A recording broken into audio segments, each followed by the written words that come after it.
5월 17일 청년부 주일 예배를 주님 앞에 올려드리도록 하겠습니다. 너희는 여호와의 선하심을 맛보아 알지어다. 그에게 피하는 자는 복이 있도다. 너희 성도들아, 여호와를 경외하라. 그를 경외하는 자에게는 부족함이 없도다. 살아계시고 역사하신 하나님, 이 시간 주님 앞에 영과 진리로 예배하며 나아갑니다. 하늘의 문을 열어주시고 이 시간 각 사람 주님을 예배하는 그 장소 가운데 성령께서 역사하여 주시고 주님의 영광으로 충만케 하여 주시옵소서. 예수님의 이름으로 기원하옵나이다. 아멘.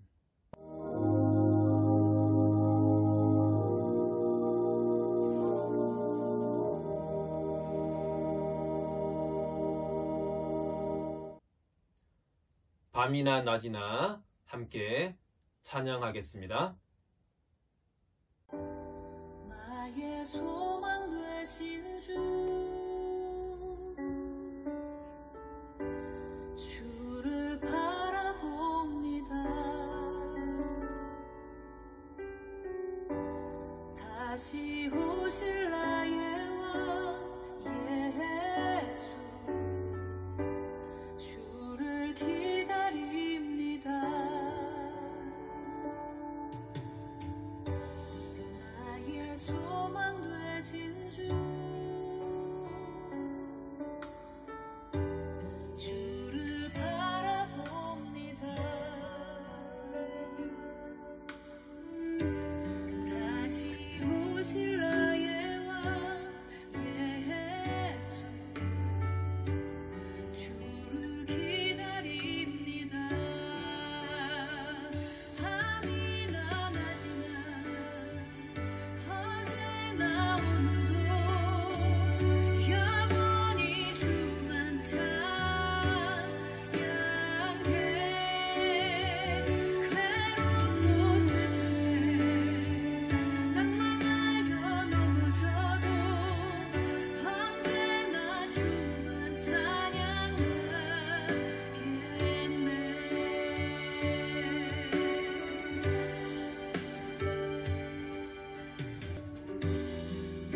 주는 찬양해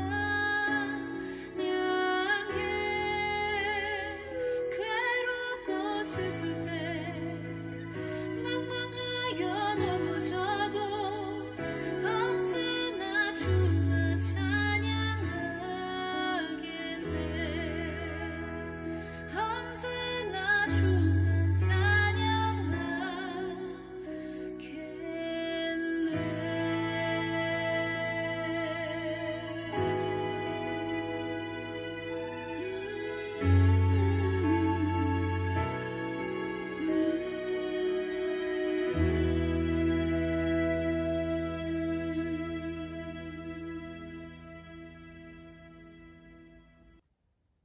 사도신경으로 신앙 고백 후 백민경 자매 대표 기도하겠습니다.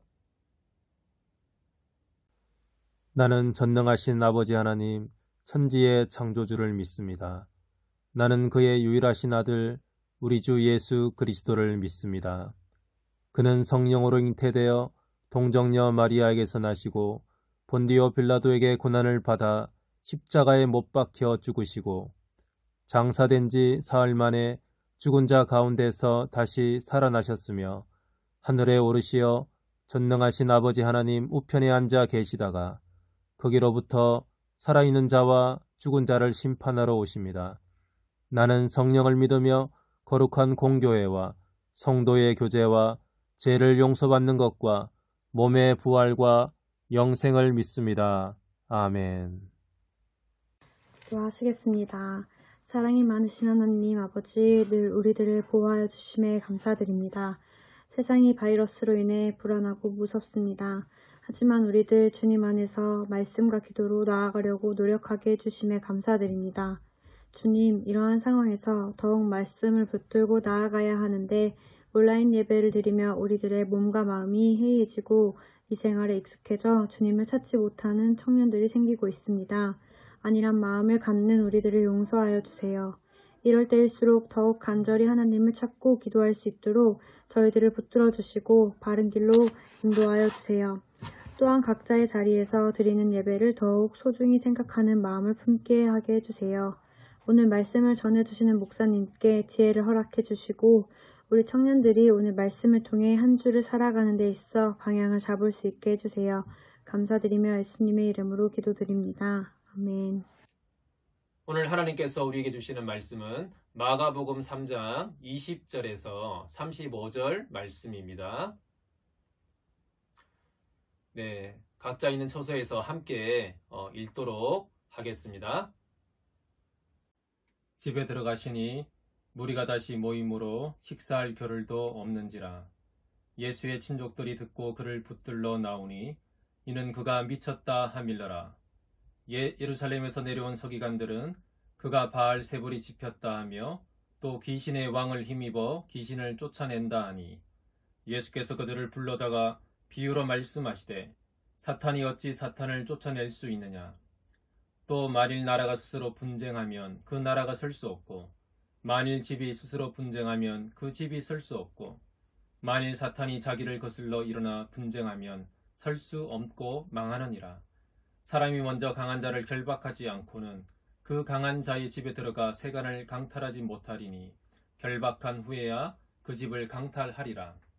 내가 진실로 너희에게 이르노니 사람의 모든 죄와 모든 모독하는 일은 사하심을 얻되 누구든지 성령을 모독하는 자는 영원히 사하심을 얻지 못하고 영원한 죄가 되느니라 하시니 이는 그들이 말하기를 더러운 귀신이 들렸다 함이르라.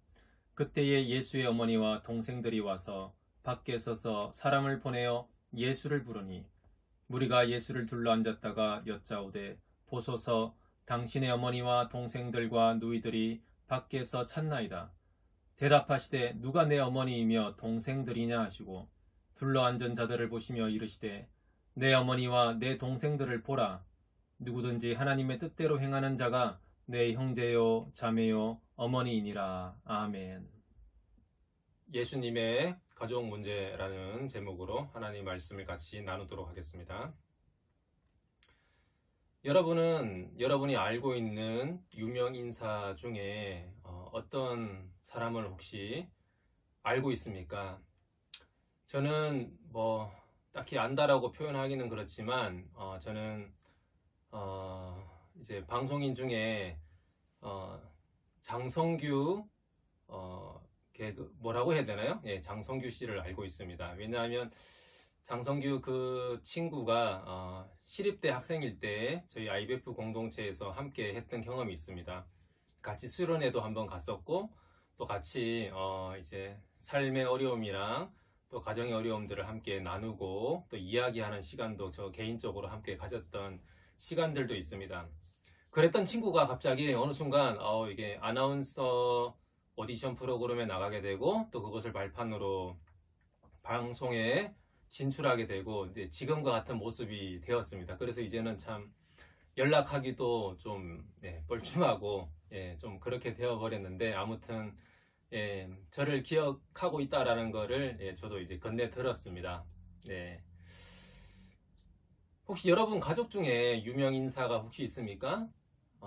그러면 더 실감이 나겠죠. 근데 여러분 가족 중에 혹시 있는 유명 인사가 좋은 이미지로 이제 사람들에게 대중들에게 관심을 받고 사랑을 받는 것이 아니라 국가 권력의 경계 대상이 되고 있다면 여러분은 어떤 마음이 들겠습니까? 오늘 본문에 나오는 예수님은 30세 때 갑자기 집을 떠나셨습니다. 공생애를 위해서 집을 떠나셨죠. 그리고 예수님이 집을 떠나실 때 예수님의 집안 형편이 어떠했습니까? 아버지가 부재했습니다. 아버지는 이미 돌아가셨고 요셉 아버지는 이미 돌아가셨고 어머니가 남아 있었고 그리고 동생들이 있었습니다. 남동생들과 또 여동생들이 있었다라고 이제 보여집니다. 그리고 예수님은 목수일로 아버지의 일을 이어받아서 목수일로 경제 생활을 해왔습니다. 어떻게 보면 가장으로서 가정을 책임지고 또 그렇게 살아왔다라는 것을 볼 수 있습니다. 그러나 30세 때 갑자기 이제 집을 떠나시게 되었죠. 오늘 본문에 예수님은 공생애를 시작하면서 자신의 또 새로운 거처였던 집을 이제 가셨는데 그 집에 수많은 무리들이 모였습니다. 식사할 겨를도 없었다라고 기록하고 있습니다. 여러분, 우리는 집에서 바깥에 있는 사람들 혹은 대중들로부터 홀로 쉴 수 있고 또 집에서는 사적인 휴식의 공간이 필요한 곳이지 않습니까? 그런데 예수님은 그러지 못했습니다.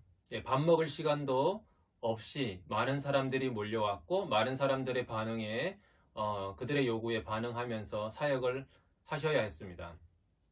여러분 같으면 밥도 못 먹고 일하고 사람들을 상대해야 한다면 어떤 심정이겠습니까?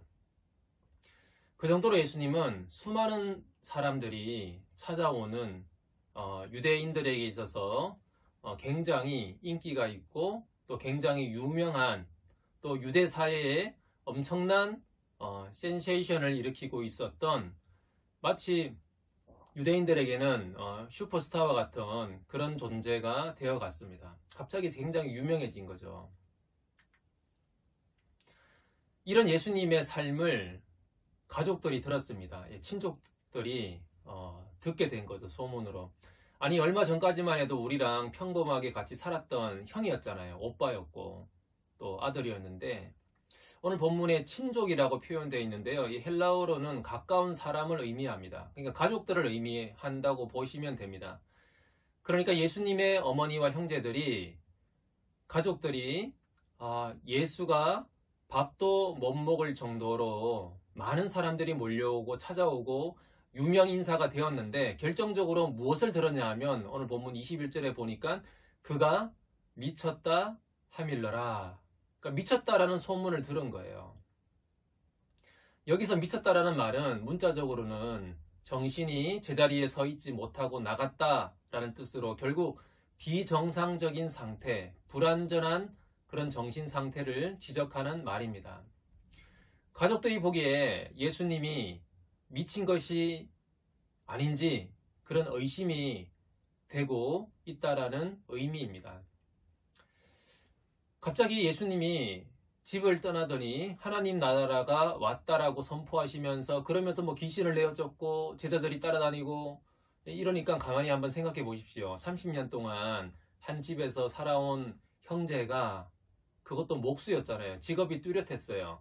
직업이 뚜렷했던 아들이 갑자기 집을 떠나서 속세를 떠나 도인이 된다거나 철학 선생이 된다거나 막 제자들을 거느리고 수많은 사람들이 따라다니고 그러면 가족들이 어떻게 생각하겠습니까? 아, 우리 아들이, 우리 오빠가, 우리 형이 유명 인사가 되었구나. 그렇게 막 좋아하겠습니까? 아니죠. 예. 걱정할 것입니다. 평소 같지 않잖아요.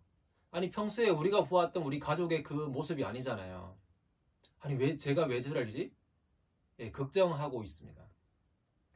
예수님의 가족들은 예수님이 정상적인 가족들과 함께 사는 집을 놔두고 길거리로 나간 거잖아요. 그래서 하나님 나라 운동인지 뭔지를 하고 계셨고, 그러니까 제가 볼 때 가족들이 오늘 본문에서 예수님을 데리러 오는 주된 동기는 걱정입니다. 걱정.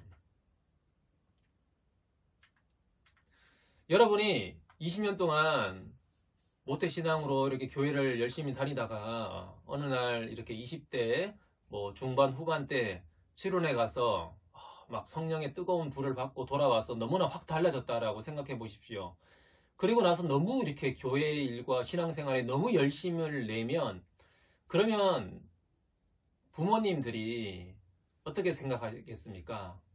우리 아들, 우리 딸 신앙이 너무 좋아졌구나 이렇게 뭐 기뻐하시겠습니까? 물론 기뻐하시는 분들도 계실 겁니다. 근데 한편으로는 의외로 걱정하는 경우들이 많습니다. 제가 경험한 바로는 아니 제가 저러다가 너무 열심을 내다가 선교사로 나간다라고 하면 어떡하지? 예, 이런 걱정을 하는 경우들을 저는 종종 봅니다. 아니 제가 너무 이렇게 열심을 내다가 교회만 맨날 이렇게 가다가 공부는 안 하고 그러면 어떡하지? 교회에서 살면 어떡하지?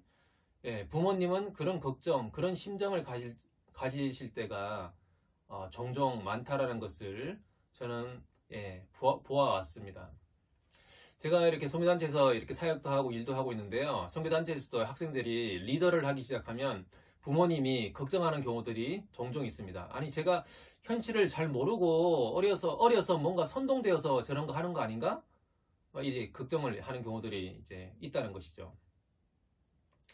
오늘 본문 21절에 보니까 그래서 가족들이 예수님을 붙들려 나왔다 이런 표현이 있죠. 헬라어의 의미를 보면 체포해서 데려가다라는 의미가 있습니다.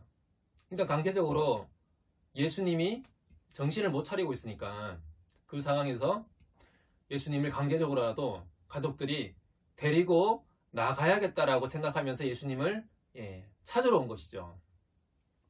가족들의 눈엔 예수님이 지금 뭔가 잘못된 상황에 정신을 못 차리고 있어서 구해내야 할 그런 상황으로 보였던 것입니다. 예전에 저희 단체에 신입 간사를 지원했던 자매 간사님이 계시는데요. 예, 그런 에피소드가 있었어요. 이분이 이제 부모님의 반대를 무릅쓰고 간사를 하겠다라고 하고 이제 간사를 했어요. 시험을 보고 합격해서 신입 간사 훈련을 이제 3개월 동안 합숙을 받아야 되는데 성주라는 곳에서 합숙을 받는데요. 훈련을 받는 중에 부모님이 찾아오셨어요. 한번 이제 딸 얼굴을 보려고 한다, 면회하려고 한다라고 찾아오셔서 이제 딸을 보고 갑자기 이제 만나자고 이제 해서 보고 강제로 데리고 가 버렸습니다. 그리고 이제 그 자매는 이제 훈련을 받지 못하게 되었죠. 그런 일이 있기도 했습니다. 그러니까 그 부모님의 눈에 보기에 자기 딸이 이상한데 홀려가지고 이제 선교단체 간사를 한다라고 그러는데 그러니까 그거 하면 자기 딸 인생이 망친다라는 거죠. 부모님 보기에. 그래서 강제로 구해내야 할 상황이었던 것입니다. 부모님이 보기엔. 정말 이상한 데인지 모르잖아요. 부모님 눈에 보기에는. 그러니까 부모님의 입장에서는 그게 당연한 반응이었던 것이죠. 여러분, 가족들이 너무 걱정하면서 이렇게 나오면 어떤 마음이 듭니까? 마음이 흔들리겠죠. 내가 불효하는 것 같고 평소에 또 부모님한테 잘해드리지도 못했으면 굉장히 이제 마음이 흔들립니다. 내가 이렇게 하는 게 맞나? 부모님의 반대를 무릅쓰고라도 이렇게 하는 게 맞나? 예, 그런 이제 불편한 마음도 들고, 또 말씀해 보면 예수님이 부모를 버리고서라도 나를 따르라 라는 말씀도 있고, 한편으로는 또 내 부모를 공경하라 라는 말씀도 있잖아요. 그 말씀 사이에서 딜레마를 경험하기도 합니다. 마치 그런 것처럼 오늘 본문에 예수님도 가장 가까운 사람, 가족들로부터 그런 걱정과 오해를 받으셨습니다. 본문에는 이렇게 걱정이 되어서 찾아온 가족들을 예수님이 만나셨는지 기록이 없습니다. 아마 안 만나셨을 것 같습니다. 아니면 못 만났을 거죠. 사람이 너무 많았기 때문에. 그래서 가족들이 1차로 예수님을 데려가려고 해서 찾아와서 실패하고, 또 오늘 본문 31절에 가면 2차 시도를 합니다. 2차로 예수님을 데려가려고 찾아옵니다. 근데 그 사이에 바알세불 논쟁이 오늘 본문에 끼어 있습니다. 서기관들이랑 충돌하면서 가족들의 걱정은 더 심각해집니다. 서기관들이 누구입니까?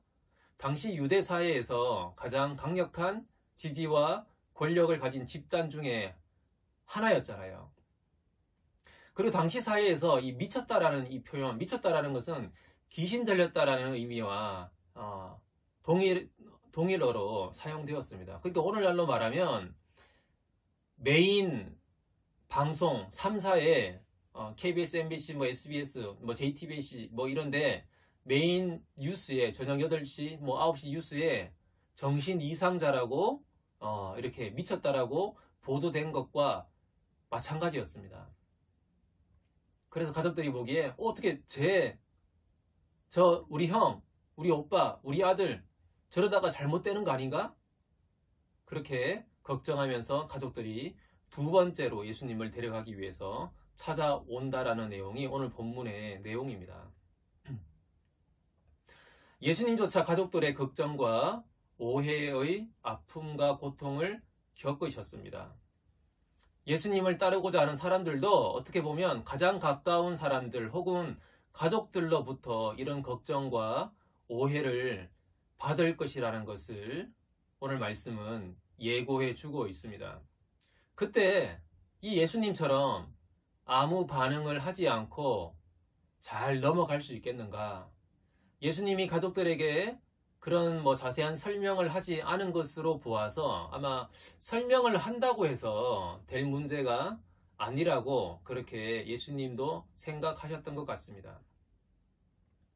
그러면 오늘 본문을 통해서 예수님은 어떻게 가족 관계의 갈등과 인간적인 고뇌를 넘어서서 자신에게 주어진 길, 하나님이 자신에게 주어진 그 사명의 길을 흔들리지 않고 걸어갈 수 있었겠습니까?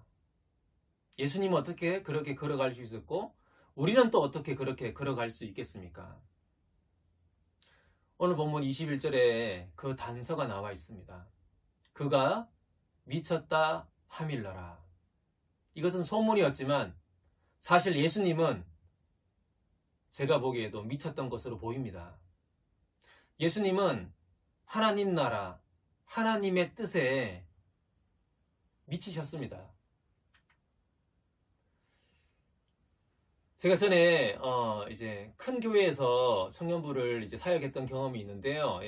거의 성도가 10,000명 이상이 되는 큰 교회였는데 그 청년들도 많고 그 청년들의 부모님도 그 교회 다니시는 분들이 많았어요. 근데 종종 이제 이런 얘기들을 들어요. 이렇게 그 청년들 사이에 서로 이제 교제하고 사랑하게 되고 또 결혼을 하려고 하는 청년들이 꽤 많았습니다. 근데 종종 청년들이 서로 이렇게 마음을 맞고 이제 교제하고 결혼을 하려고 하다 보면 의외로 부모님의 반대에 부딪히는 그런 이야기들을 저는 종종 들었습니다. 그런 경우들이 있어요. 아니, 너는 너 언니 형부를 봐라. 너 언니 형부는 저런 직업에 저런 차를 BMW를 몰고 다니고 안정적인 형부를 만났는데 너는 왜 그런 청년을 만나니? 그러니까 이런 얘기들이 있었던 거죠. 근데 그 반대하는 그 이야기들을 주로 들어보면 대체로 반대하는 주된 그 이유는 가정 형편이었어요. 가정 형편이나 그 만나는 사람, 배우자를 생각하는 사람의 장래성이었습니다. 장래성. 대부분의 우리 부모님들은, 부모님이 뭐 안수 집사님이거든, 뭐 장로님이건 목사님이건 간에, 예, 자녀의 배우자를 볼 때 신앙 혹은 그 사람의 중심, 그 사람의 됨됨이를 물론 보는 분들도 있어요. 보는 분들도 있는데 사실 잘 안 봅니다. 잘 안 봐요. 예, 보더라도 그것이 우선순위가 아닙니다. 오히려 우선순위는 가정 배경, 예, 그 사람의 직업, 경제적 능력을 볼 때가 많습니다. 내 딸을 정말 맡겨도 되는 사람인가? 내 아들이랑 결혼해도 되는 사람인가? 예, 그런 생각들 있잖아요. 안타깝게도 이게 현실일 때가 많습니다.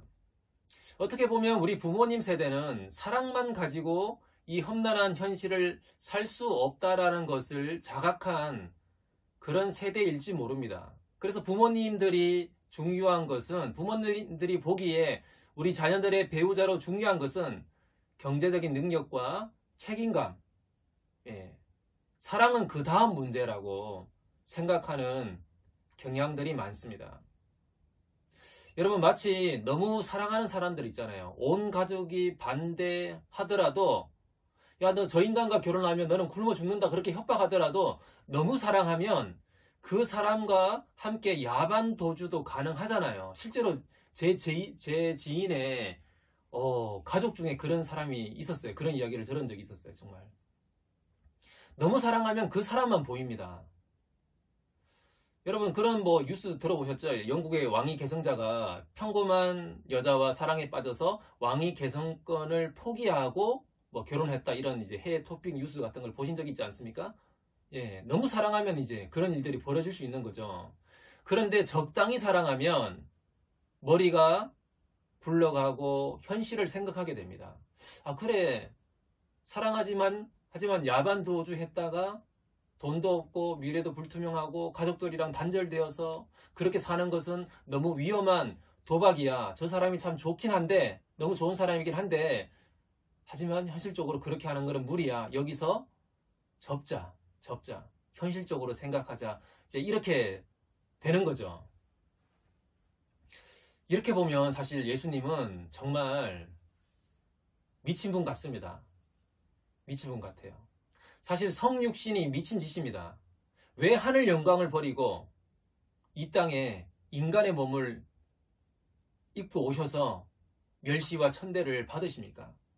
하나님의 아들이 십자가에 달려있는 것도 미친 것이죠. 정상인들이 그래서 뭐라고 합니까? 내가 하나님의 아들이면 십자가에서 내려오라고 조롱하잖아요. 하나님의 아들이면 십자가에서 내려올 수 있잖아요. 이게 정상인데, 능히 그렇게 할 수 있는 게 정상인데, 그런데 예수님은 십자가에서 무기력하게 죽음을 받아들입니다. 어떻게 보면 더 미친 것은 그 크신 하나님이, 우주도 담을 수 없을 만큼 그 크신 하나님이 어떻게 하시겠다는 거예요? 예수님을 받아들임으로 우리 안에 그 하시겠다라는 약속이잖아요. 우리가 어떤 사람입니까? 정말 좁고 편협하고 변덕스럽고 고집스럽고 자기 멋대로 하고 싶어하고, 그런 우리 안에 예수님이, 그 크신 하나님이 함께 하신다라는 거, 그것도 어떻게 보면 정말 말이 안 되는 거죠. 여러분, 지금은 이제 코로나 상황 때문에 서로 얼굴을 못 보고 있지만, 저희들이 이제 매주 만나서 뜰 모임을 하지 않습니까? 예, 그 뜰 멤버들을 일주일에 한 번씩 이렇게 만나고 모이는 거지만, 그것도 이렇게 함께 하는 것이 편하고 마냥 이렇게 즐겁고, 예, 좋습니까? 어쩌면 그 모임들도 그렇게 재미있는 것이 아닐 수도 있잖아요. 또 그렇게 한번 일주일마다 모일 때 정말 내게 깊은 관심을 쏟아주고 나를 뭔가 이렇게 채워주는 그런 관계가 또 아닐 수도 있잖아요. 만족스러운 관계가 아닐 수도 있잖아요. 어떻게 보면 아직까지 좀 어색할 수도 있고, 또 갈등이 있을 수도 있고, 하지만 또 좀 가끔 재미있을 수도 있고, 하지만 또 이해하기 힘든 사람들도 있잖아요. 예. 그게 우리가 겪는, 일주일에 한 번 보는 뭐 사이지만 그 속에서 일어나는 관계들입니다. 우리가 매일 보는 가족들은 어떻습니까? 가족들이라 하더라도, 예, 매일 같이 있지만 그 속에서도 뭔가 이렇게 불편함이 있고, 또 서로 이해받지 못하는 좀 어려운 마음들도 있고 갈등들이 있지 않습니까? 그러니까 우리는 어떻게 보면 정말 자기중심적이고 속이 좁고 남들을 내 중심에 맞추어서 이렇게 이끌어 가려고 하고 서로 맞춰주지 못하는, 마음이 넓지 못하는 그런 사람들입니다. 그러나 예수님은 그런 우리들 안에 영원히 함께 하시겠다라고 약속하신 거잖아요. 그게 사실 하나님의 입장에서 보면 정말 말도 안 되는 거고 미친 거죠.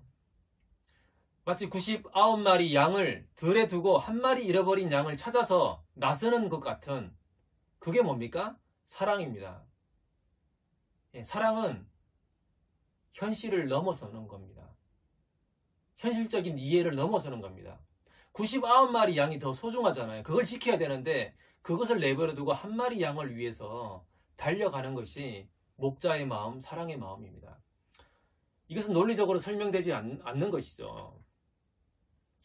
여러분, 구약 선지서들을 보면 하나님이 자신과 이스라엘 백성들과의 관계를 남녀의 사랑 관계로 묘사하는 부분이 참 많습니다. 호세아서가 대표적인데요. 호세아서에 보면 하나님이 호세아에게 뭐라고 하시냐 하면 고멜을 찾아가라 그러죠. 당시 음란한 여자였던 고멜, 아마 이렇게 뭐 창기였을 것 같은데 고멜과 결혼해라. 그리고 고멜이 호세아를 버리고 딴 남자를 찾아가요. 그러면 호세아가 가서 또 데리고 오고, 또 딴 남자한테 가면 또 가서 데리고 오고, 또 찾아오고, 그러면서 남편 호세아의 마음이 어떠냐 하면 정말 이게 너무 힘든 거죠. 그 하나님이 호세아에게 네가 느끼는 그 마음이 바로 내 마음이다, 이렇게 하면서 이제 호세아서를 쓰게 한 거예요. 그러니까 불쌍한 한 사람의, 호세아라는 한 사람의 인생을 망가뜨리면서까지 하나님이 자기 마음을 표현하신 겁니다.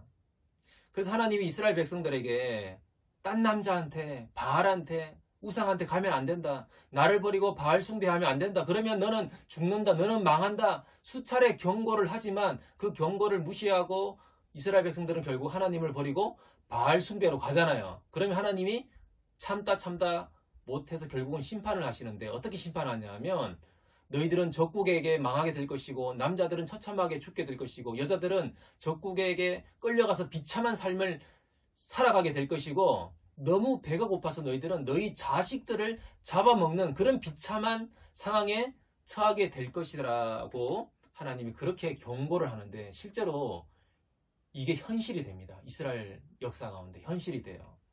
이걸 보면 하나님은 정말 어떻게 보면 너무 무서운 분이세요.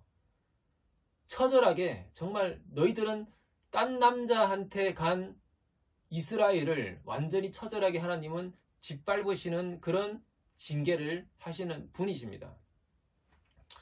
그러니까 하나님이 정말 신사적이라면, 심판하고 죽이려면 심판을 하시더라도 깔끔하게 죽이시면 되는데, 깔끔하게 그냥 끝내고 다시 시작하면 되잖아요.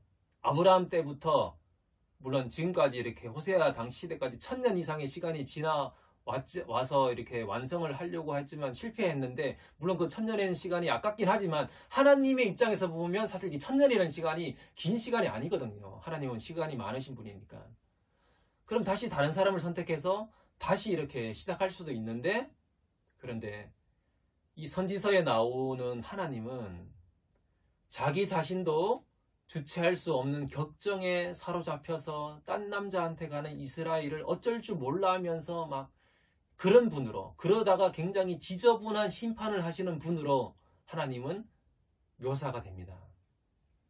어떻게 보면 하나님은 채통도 없는 분 같고 정상적이지 않은 분 같아요. 약간 미친 것 같아요. 신사적이지 않습니다. 여러분, 누군가를 혹시 정말 깊이 사랑해 보신 적이 있습니까? 그리고 그 사랑하는 사람과 헤어져 본 적이 있습니까? 그럼 어떻습니까? 너무 가슴이 아프죠.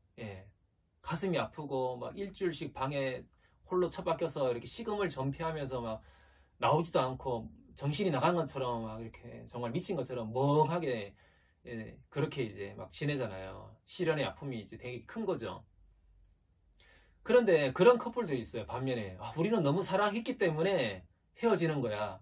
헤어지면서 너의 길을 축복한다. 정말 딴 남자한테 가서, 딴 여자한테 가서 잘 행복하게 잘 살았으면 좋겠다. 그렇게 쿨하게 축복하면서 헤어지는 커플들도 있긴 합니다, 사실. 근데 그게 정말 사랑한 게 맞을까요? 근데 정말 사랑하면 못 헤어집니다, 사실. 못 헤어지죠. 못 보내주죠. 딴 사람한테 가는 걸 못 견딥니다. 그래도 가겠다라고 하면 어떻게 되는 거죠? 내가 죽든지 네가 죽든지 둘 중 하나는 죽는 거죠. 예. 그래서 그 옛날에 우리 그 동요 민조가 있잖아요. 예. 예. 나를 버리고 떠나는 그 님, 예. 심리도 못 가서 어떻게 됩니까? 발병 나고 그러잖아요. 이제 그렇게 저주를 퍼붓는데 그게 왜냐하면 못 보내준다는 거죠. 너무 사랑하기 때문에. 우리들의 부모님이든 혹은 여러분의 부모님이든 주변에 있는 부부들을 보면 부모님이 맨날 이렇게 치고받고 뭐 심각하게 이제 싸우면 이제 가끔 그러잖아요. 예. 부인이 혹은 아내가 울면서 더 이상 나는 당신이랑 못 살겠어, 헤어지자, 막 그렇게 말하는데 사실 그 말의 진짜 숨은 의도는 진짜 헤어지자는 말이 아니라 헤어지고 싶다. 헤어지고 싶다가 아니라 헤어지기 싫다는 거죠. 헤어지기 싫다.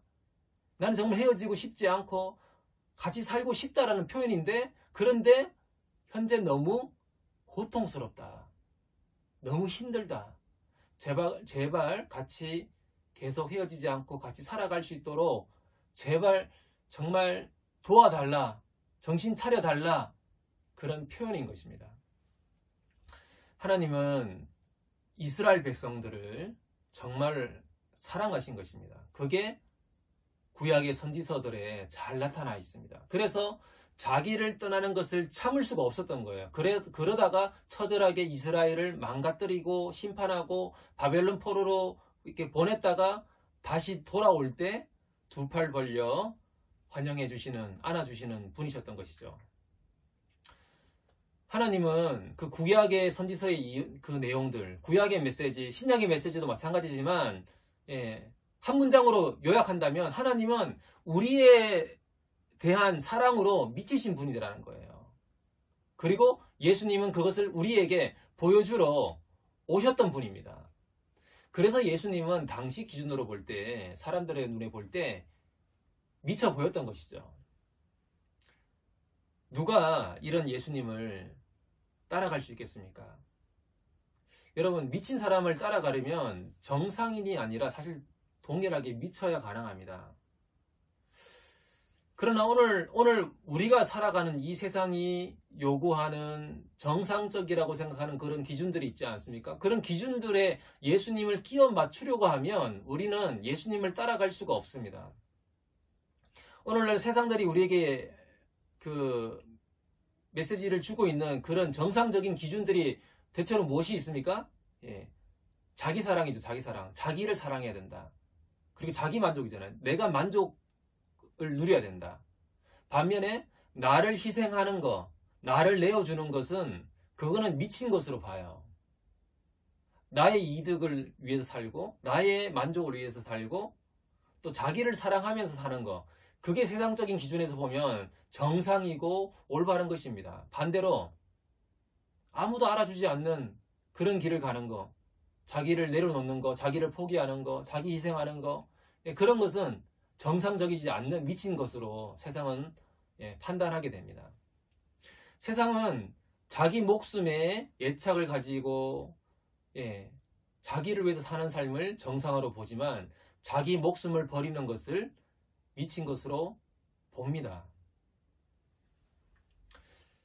2013년에 제가 정말 인상적으로 봤던 영화 한 편이 있는데요. 우리나라 영화 역사상 가장 많은 관객을 동원했던 영화예요. 여러분도 아마 보셨을 것 같은데 1700만 명이 본 명량이라는 영화가 2014년에 이제 방영됐는데 개봉됐는데 그 명량 이야기를 아시겠지만 13척의 그 배로 그 왜군 133척의 왜군을 맞서 싸우잖아요. 그 뒤에 있는 그 보급품을 실은 배까지 합치면 거의 뭐 330척이지만 그 내용들을 아시겠지만 내용이 이렇잖아요. 조선 수군이 굉장히 두려움에 휩싸여 있어요. 조선 그 정부마저도 포기하고 그냥 육군에 편입하라고 그랬잖아요. 수군에게. 예. 근데 이순신이 맞서 싸우겠다라고 그렇게 우겨서 예. 그렇게 이제 있는 그 시점에 내용들이 이어지는데, 근데 아무리 생각해도 부하 장수들조차도 이건 말이 안 되기 때문에 부하들 몇 명이 반역을 합니다. 예, 이건 미친 짓이니까 상식적으로. 그래서 거북선을 불태우고 이순신을 살해하려고 음모를 꾸미고 뭐 실패했지만, 그래서 거북선도 불타 없어지고 사기는 떨어질 대로 떨어지고, 예, 그러면서 이순신 장군이 부하들을 불러 모아서 했던 말이 살고자 하면 죽을 것이고 죽고자 하면 살 것이다, 그 말을 했던 것이죠. 그리고 실제로 명량 그 앞바다에 전투에 나갔잖아요. 근데 이순신이 탄 그 배를 빼고 나머지 12척은 안 따라오잖아요. 안 따라와요. 돌격 앞으로 했는데 안 따라와요. 그래서 이순신 자기가 탄 배 한 척으로 그 133척, 예, 133척의 배 앞으로 이렇게 돌진합니다. 죽으려고 정말 작정한 거죠. 그러니까 왜군이 보기에도 아니 저 배 한 척이 이 엄청난 대군 앞에 이렇게 오니까 왜군도 당황했던 것 같아요. 아니 저 한 척이 이렇게 달려오니까 너무 이상했던 거죠. 그래서 완전히 왜군 장수가 보기에도 이거는 완전히 또라이 짓인 거잖아요. 너무 비정상적이니까 왜군 장수도 그때 잠깐 쫄아요. 이게 도대체 뭐지? 이러면서 잠깐 쫄잖아요. 근데 이순신 장군이 탄 그 배 혼자서 왜군과 치열하게 싸우다가 정말 죽다가 살아납니다. 죽다가 살아나요. 그러니까 그 장면을 보고서 명령 불복종한 그 나머지 12척의 배가 그것을 지켜보다가 이 12척의 배에 있는 그 수군들도 미쳐가기 시작합니다. 예, 미쳐가기 시작해요. 그러면서 두려움이 용기로 바뀌기 시작하는 거죠. 그리고 나서야 함께 뛰어듭니다. 함께 뛰어들어요. 그러니까 처음에는 이순신이 탄 그 배 한 척만 그 330척이 넘는 그 왜군 앞으로 그 돌격한 거잖아요. 완전히 또라이처럼 돌격 앞으로 했는데 이제는 그 미친 그런 그 분위기가 나머지 12척을 전염시켜서 이제는 13척이 완전히 똑같이 이렇게 미친 것처럼 또라이가 되어서 돌진합니다. 그래서 그 명령 앞바다에서 330척이 넘는 왜군을 무찌르고 승리한 것이죠. 제가 그 영화를 보면서 감동적이었던 것은 이순신이 한 말, 살고자 하면 죽을 것이고 죽고자 하면 살 것이다. 이 장면이 되게 감동적이었는데 이것이 단순히 말로만 그렇게 한 것이 아니라 실제로 본인 스스로 죽고자 했다가 살아나요. 자기가 한 말을 행동으로 보여주고 자기가 한 말에 정말 자기 목숨을 걸어서 증명해냅니다. 이게 무서운 거예요. 이게 정말 무서운 것입니다. 이게 부하들을 미치게 했던 것이죠. 왜 그 당시에 많은 이제 한국의 사람들이 1700만 명이나 되는 사람들이 그 영화를 보면서 열광했을까 생각해보면, 그러니까 우리 사회의 현실에 정말 그 영화가 중요한 메시지를 던져줬기 때문이라고 봅니다. 이순신 같은 리더십이 없는 그런 현실들, 정치인이든 뭐 사회 지도층이든, 그러니까 말과 행동이 너무나 다르잖아요. 자기 욕심과 이익을 따라 살아가지만 실제로 책임을 져야 될 때는 안 지고 떠넘기고 자기가 죽겠다고 하는 사람은 없는 그런 현실, 예, 그런 리더가 없는 현실을 반영했던 것이죠. 근데 이순신은 그걸 보여준 거죠. 우리가 바라는 리더십의 모습을 보여준 거죠. 그래서 국민들이 대리 만족을 하지 않았을까 그렇게 생각해 봅니다. 그런데 그런 사회 현실이 지금이라고 달라졌습니까? 지금도 비슷한 그런 현실 가운데 우리는 살아가고 있는 것 같습니다. 교계든 경제계든 사회든 정치계든. 근데 오늘 본문에 예수님은 사실 살고자 하면 죽고 죽고자 하면 살 것이다. 이 모습의 원조가 사실 예수님이잖아요. 예수님이에요. 마가복음 10장 45절에 보면 이런 말씀이 있지 않습니까? 인자가 온 것은 섬김을 받으려 함이 아니요 도리어 섬기려 하고 자기 목숨을 많은 사람의 대속물로 주려 함이니라. 예수님이 자신이 한 말 그대로 이 땅에 오셔서 섬기고 자기 목숨을 내어주셨습니다. 자기 목숨을 잃으면 살아나리라. 실제로 예수님은 죽었다가 부활하셨습니다. 그래서 예수님의 부활하신 그 복음이 우리를 미치게 할 수 있는 겁니다. 그전에는 이 세상에 안주하고 세상의 권력 앞에 두려워하는 자들을 겁없는 사람들로 변화시키는 것이 복음의 능력이었습니다. 사도행전에서 제자들의 변화가 이것을 증명해 주고 있습니다. 이순신이랑 다른 점은 이순신은 400년 전에 그 한 번으로 끝이 났습니다. 그 한 번으로 그렇게 끝이 났습니다. 그러나 예수님은 성령을 통해서 지금도 우리 안에서 그것을 계속해서 재현해내고 계시다는 것이죠. 복음의 능력, 죽고자 하면 살 것이다.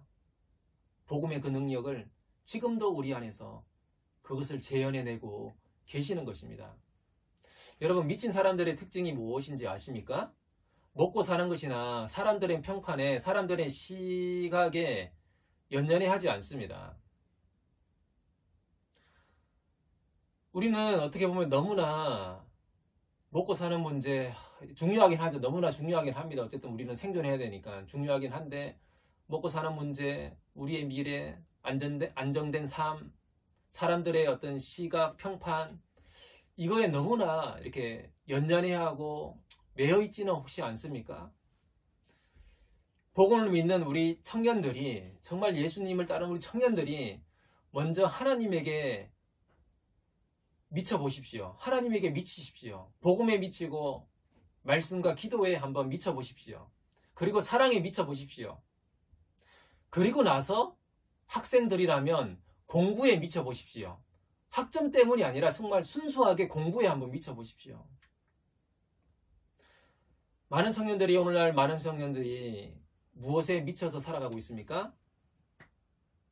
게임에 이렇게 빠져있는 친구들이 되게 많잖아요. 예. 물론 프로게이머가 될 사람들이라면 게임에 미쳐야 된다고 생각합니다. 그 길로 갈 사람들은 게임에 미치십시오.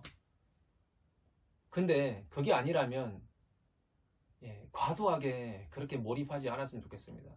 너무 많은 청년들이 게임에 미쳐 있습니다. 게임은 어떻게 보면 일종의 현실 도피죠, 도피. 가상 세계에서 대리 만족을 누릴 수 있습니다. 내가 현실에서 이루지 못한 것들을 대신 누리게 하죠. 그러면 그 효과가 현실에서도 긍정적으로 나타나서 나의 어떤 두려움과 현실의 장벽 앞에 내가 당당하게 마주하게 되는 효과를 낼 수 있다면, 그러면 게임도 그 자체로 너무나 좋은 것 같아요. 근데 그러지 않은 것 같아요. 오히려 그러지 않고 오히려 현실을 도피해서 게임이라는 가상세계로 더 몰입하게 하는 것 같습니다. 여러분, 복음의 가치에 한번 미쳐보십시오. 여러분, 20, 30대에는 미쳤다라는 소리를 들어도, 한 번쯤은 들어도 괜찮을 것 같습니다.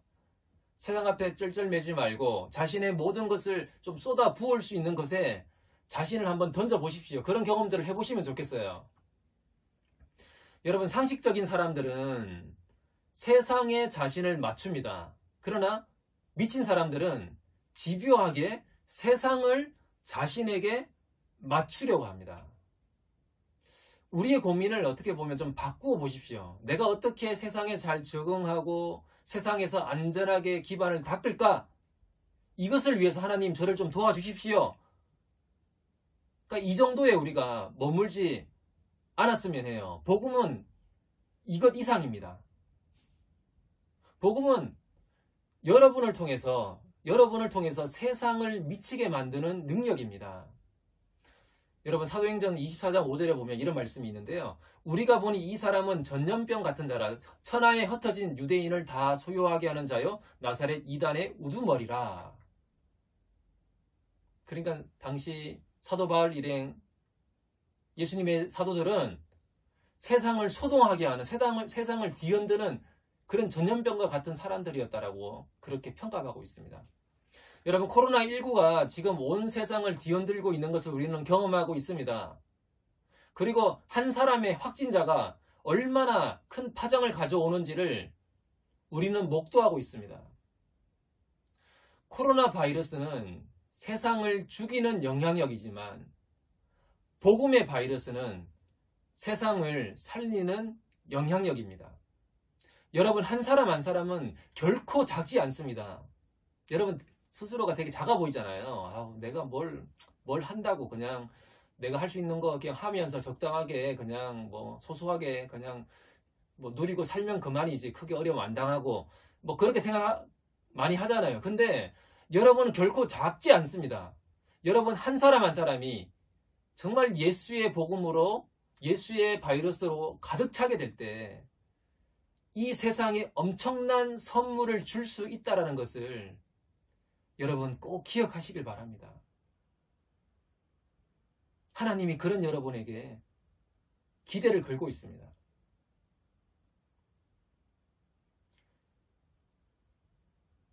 하나님 나라, 하나님의 뜻에 미친 것처럼 보인 그 예수님이 우리를 향해서도 정말 미친 것처럼 보이는 사랑으로 우리를 품으셨고, 또 우리를 예수님처럼 그런 사람으로 살아가도록 우리를 초청하고 있습니다.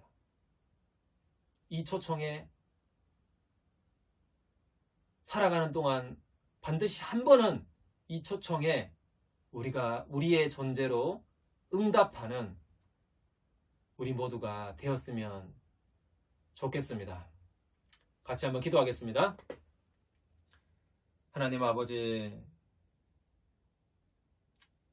미쳤다라는 주변 사람들, 가족들의 평판을 들으면서 또 오해와 그런 또 아픔을 겪으면서 하나님의 길, 하나님의 뜻을 쫓아서, 하나님이 주신 사명을 쫓아서 살아가셨던 예수님을 보게 됩니다. 그 이유가 우리를 향한 사랑 때문이라는 것을 우리가 깨달을 수 있도록 도와주시고, 그 예수님의 그 복음의 능력을 우리 또한 경험하며 우리 삶을 새롭게 하고 이 세상을 새롭게 하고 이 세상을 뒤흔드는 그런 사람으로 우리가 세워져 갈 수 있도록 주님 축복해 주시옵소서. 우리 이 젊은 날에 우리의 모든 열정과 마음과 뜻과 목숨을 다해서 우리 삶을 던질 수 있는 그런 비전을 우리가 발견하고 살아갈 수 있도록 주님 축복해 주시옵소서. 감사드리며 예수님 이름으로 기도합니다. 아멘. 네, 축도 후에 또 우리 청년부 지체의 안부 인사가 이어지겠습니다. 네, 축도로 예배를 마무리하겠습니다. 지금은 우리 주 예수 그리스도의 은혜와 하나님의 극진하신 사랑과 성령님의 감화감동 교통하심이 하나님의 뜻에 따라서 모든 삶을 던져서 살고자 하셨던 예수님처럼 그 예수님을 따라가기를 소망하는 모든 하나님의 백성들 머리 가운데 지금부터 영원까지 함께 하시기를 간절히 축원하옵나이다. 아멘. 안녕하세요. 청년부 정하윤 자매입니다. 저는 지금 제주도에 내려와 있는데요. 제 얼굴이 보이는 영상보다는 바다 사진으로 여러분이 랜선 힐링을 하셨으면 좋겠는 마음에 바다 영상을 보내드려요. 오프라인 예배가 다시 재개돼서 건강한 모습으로 뵙으면 좋겠습니다. 감사합니다.